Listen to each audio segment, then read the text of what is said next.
영양제 좀 먹기 시작하려 했더니 알아야 할 건 왜 이리 많고 영양제의 종류는 왜 이리 많은지 그 종류마다 제품은 또 왜 이리 다양한지 대체 뭐부터 먹기 시작해야 하는지 모르겠다며 고민한 적 있으신가요? 저 역시 같은 고민을 했던 사람으로서 제가 영양제에 대해 공부하며 알게 된 지식을 이번 영상에서 한번 정리해보려고 하는데요. 저는 영양학이나 약학을 전공한 사람이 아니므로 제가 전달하는 내용에는 오류가 있을 수 있다는 점 감안해 주시길 바랄게요. 다들 알고 있는 사실이지만 서구화된 식단과 오염된 환경 속에서 자란 식재료 때문에 우리는 예전처럼 하루 3끼만으로 충분한 영양분을 섭취할 수 없게 됐어요. 게다가 현대인들은 바쁜 사람은 너무 바빠서 게으른 사람은 너무 게을러서 끼니조차 자주 거르는 모습을 보이곤 하는데요. 충분한 영양소의 섭취는 건강한 몸을 만들기 위함인데 대부분은 이 건강한 몸이 정확히 무슨 의미인지 모르는 것 같아요.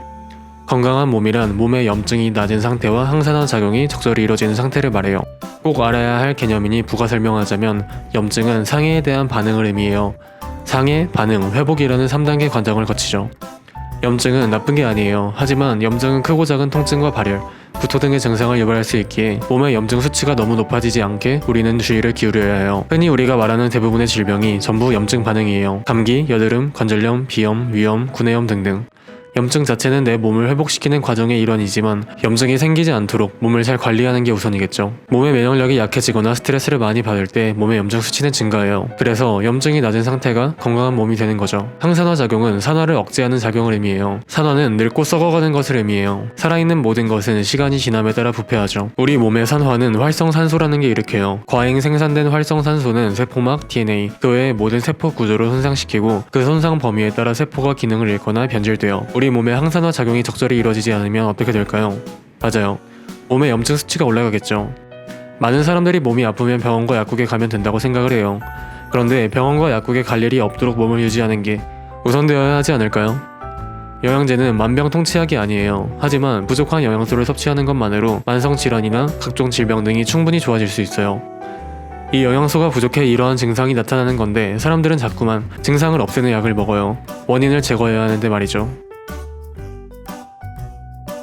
제가 생각하는 필수 영양제는 4가지예요. 종합 비타민, 마그네슘, 유산균, 오메가3. 당연히 1순위는 비타민이에요.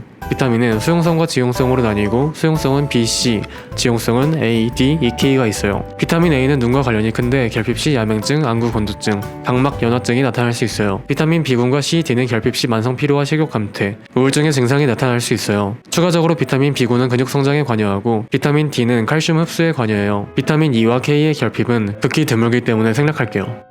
비타민은 공통적으로 항산화 작용을 하는 성분이에요. 방금 말했듯 비타민은 6개로 나뉘고 비타민 B군 안에는 또 각각 8개의 성분이 있어요. 놀랍게도 이 각각의 성분마다 비타민 제품이 존재하고 그것도 아주 다양해요. 하지만 어렵게 생각하실 필요가 없어요. 어차피 비타민은 체내에 흡수되기 위해 서로가 필요한 경우가 많기 때문에 종합 비타민을 사드시면 돼요. 비타민 단일제를 구매하는 것보다 종합 비타민을 구매하는 게 훨씬 가성비도 좋아요. 그런데 종합 비타민을 검색하니 장난 아니게 종류가 많아요. 기준을 확실하게 제시해드리자면 돈 많으신 분들은 그냥 가장 비싼 거 구매하시면 돼요. 아닌 분들은 2가지를 기준으로 고르시면 돼요. 첫째, 비타민의 함량. 둘째, 미네랄과 항산화 물질의 함량.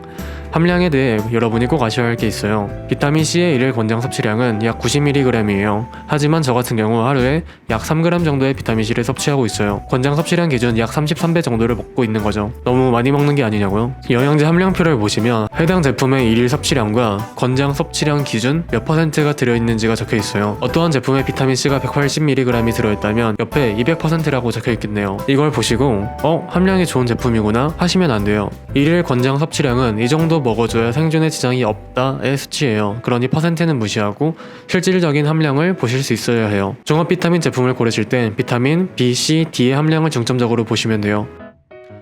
비타민 B군은 종류가 많으니 제가 뒤에서 괜찮은 제품을 추천해 드릴게요. 그 제품과 함량을 비교했을 때 얼마나 함량이 들어있는지를 비교해 보시면 돼요. 함량이 너무 많으면 비타민 과잉이 일어나지 않을까 걱정하지 않으셔도 돼요.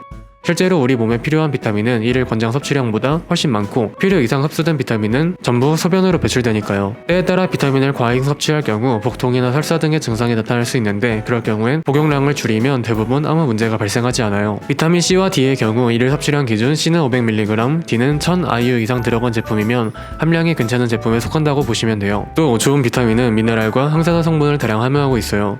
미네랄은 칼슘, 철분, 칼륨, 마그네슘, 아연, 셀렌, 구리, 망간, 나트륨 등을 말하고 항산화 물질은 정말 여러 종류가 있지만 종합 비타민에 들어있는 항산화 성분들은 대부분 채소나 과일의 추출물이에요. 어차피 종비를 먹을 거라면 이러한 것들이 적절히 함유된 제품을 먹는 게 더 좋겠죠?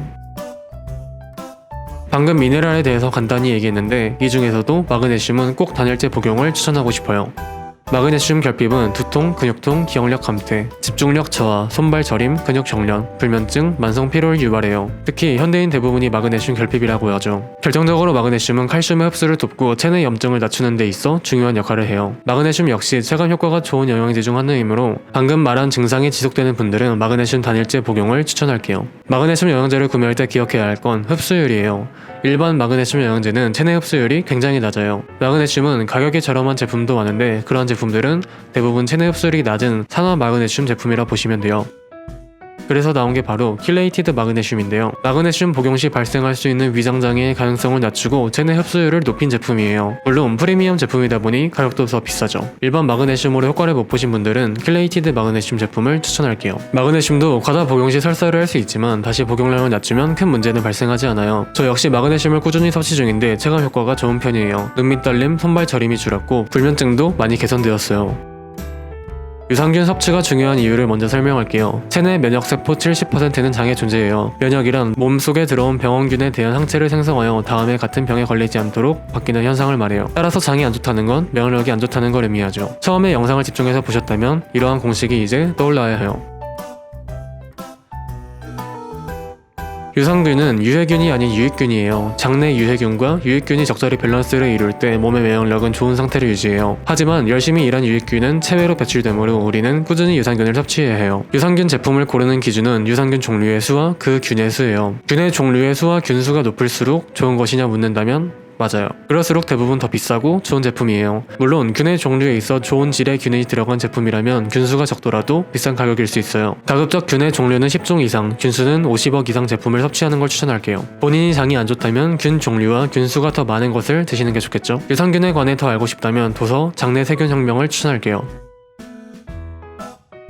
오메가3의 효능을 찾아보면 거의 만병통치약이라 할 정도로 다양한데요. 오메가3 역시 강력한 항염작용을 하는 영양소이기에 많은 분들이 필수 영양제로 꼽고 있어요. 저의 경우 오메가3는 체감 효과가 좋은 영양제는 아니었지만 워낙 많은 분들이 필수 영양제로 언급하고 있어 꾸준히 먹고 있어요. 다른 것보다 근성장에 도움을 준다고 하니까 끊을 수가 없더라고요. 이러나 저러나 영양제는 결국 보조제예요. 물론 특정 영양제의 경우 아까도 언급했듯 일상생활에서 체감할 수 있을 정도로 몸을 개선시키지만 그럼에도 불구하고 좋은 식습관을 유지하는 게 무엇보다 중요해요. 바쁜 일상 안에서 그것을 유지하는 게 얼마나 어려운 일인지 잘 알지만 그래도 이 노력은 여러분의 인생 속 그 무엇보다 의미 있는 투자가 될 거라 확신해요. 또 좋은 식습관과 더불어 스트레스 관리가 무엇보다 중요하다는 걸 절대 잊지 않으셨으면 좋겠어요. 이렇게 얘기하면 내가 스트레스 받고 싶어서 받냐? 나도 안 받고 싶다 라고 말할 분들이 대다수인 걸 저도 잘 알아요. 저 역시 굉장히 예민하고 소심한 성격이라 쉽게 상처받고 스트레스도 많이 받는 편이에요. 하지만 건강의 중요성을 깨닫고 난 뒤 저를 위해 감사하고 용서하며 사는 법을 배웠어요.